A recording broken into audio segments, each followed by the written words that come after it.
ভারতীয় অধিনায়ক ও টপ অর্ডারের সবচেয়ে ভরসাযোগ্য নাম রোহিত শর্মা। বছরের পর বছর নিজেকে প্রমাণ করেছেন সচিন গাঙ্গুলিদের যোগ্য উত্তরসূরি হিসেবে। ওয়ানডেতে ডাবল সেঞ্চুরি যার জন্য নেহাত ছেলে খেলা। রোহিতের রেকর্ডের ঝুলির দিকে তাকালে অবাক হয়ে যাবেন যে কোনো ক্রিকেট প্রেমী।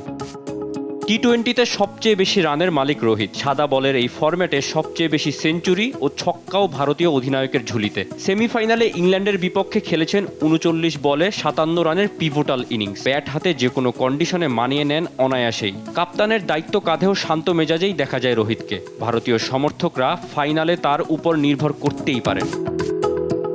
বোলারদের মধ্যে ভারতের হয়ে সেমিতে চমক দেখিয়েছেন অক্ষর প্যাটেল। ইংলিশদের বিদায় করে গেলবারের প্রতিশোধ নিতে সবচেয়ে বেশি অবদান রেখেছেন তিনি। বাঁহাতি এই স্পিনার একাই গুড়িয়ে দিয়েছেন ইংল্যান্ড টপ অর্ডারকে। অধিনায়ক বাটলার, মঈন আলী ও বেয়ারস্টোর উইকেট নিয়ে আস্থার প্রতিদান দিয়েছেন অধিনায়কের। আর লোয়ার মিডল অর্ডারে ব্যাট হাতে রান করতেও সক্ষম এই অলরাউন্ডার। অন্যদিকে প্রোটিয়াদের বিশ্বজয়ের স্বপ্ন দেখাচ্ছেন এইডেন মার্করাম। সাউথ আফ্রিকা একমাত্র বিশ্বকাপ জয় দেখেছে তারই হাত ধরে। ২০১৪ সালে অনূর্ধ্ব-১৯ বিশ্বকাপ জয়ে সাউথ আফ্রিকার নেতৃত্ব দিয়েছিলেন মার্করাম। এই বিশ্বকাপেও তিনি প্রোটিয়াদের দারুণভাবে গাইড করেছেন। মার্করামের বুদ্ধিমত্তায় প্রোটিয়ারা বিশ্বকাপ সেমিফাইনালে আফগানদের সবচেয়ে কম রানে আটকে দেওয়ার রেকর্ড করে। ব্যাট হাতে মার্করাম বেশ আক্রমণাত্মক। অফসাইডে ক্লাসিক শট খেলতে পছন্দ করেন ডানহাতি ব্যাটার। অধিনায়ক হিসেবে এবারের আসরে নিজেকে চ্যাম্পিয়ন ম্যাটেরিয়াল হিসেবে জানান দিয়েছেন। পুরো টুর্নামেন্ট জুড়ে পেসার ও স্পিনারদের সঠিক ব্যবহার করে প্রোটিয়াদের জিতিয়েছেন সব ম্যাচ।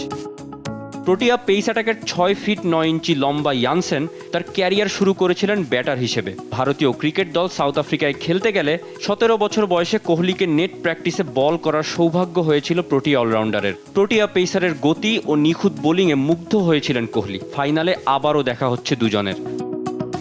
সেমিতে আফগান ব্যাটারদের দিশেহারা করেছেন ইয়ানসেন। তার গতি, লাইন লেন্থ বুঝেই উঠতে পারেনি গুরবাজ রাশিদরা। ৫৬ রানে অল আউট হয় আফগানিস্তান। ১৬ রানে ৩ উইকেট নিয়ে ম্যাচ সেরা হন ইয়ানসেন। ফাইনালে দুদলের দলপতি রোহিত ও মার্করামের লড়াইটা ব্যাটের বাইরে হবে বুদ্ধিমত্তারও। রোহিত কাজে লাগাবেন তার চমক দেখানো স্পিনার অক্ষরকে, আর মার্করামের হাতে থাকছে তার তরুণ পেসার ইয়ানসেন। দেখার পালা ব্রিজটাউনের কন্ডিশনে কে বাজিমাত করবে। মোহাম্মদ তসিফুল হাসান, স্পোর্টস ডেস্ক, দেশ টিভি।